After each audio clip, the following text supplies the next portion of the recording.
Ant control often fails because homeowners mix incompatible tactics and neglect how ants forage and communicate.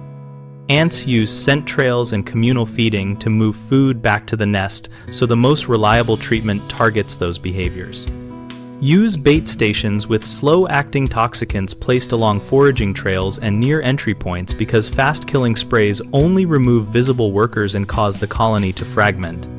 Before placing baits, clean spilled food and sugary residue so baits become the most attractive option and not competing food sources. Place indoor and outdoor baits at the same time to prevent ants from simply relocating their foraging direction from treated indoors to untreated outdoors, or vice versa.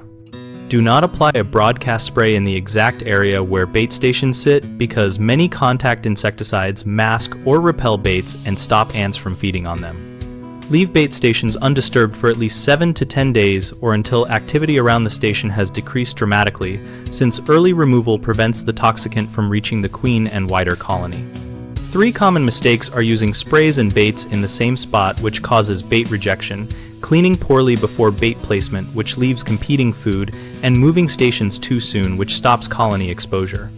If you have sprayed, wait until residues have degraded or use baits in a separate, untreated area nearby so ants can recruit to the bait without avoidance.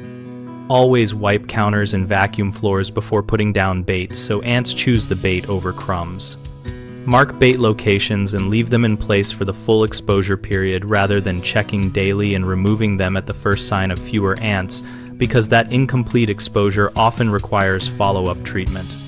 BigHomeProjects.com connects homeowners with local contractors so we can find help to implement effective ant control and longer-term moisture and entry point repairs. We also help contractors find work and exchange practical tips in our active discussion community where we learn from one another.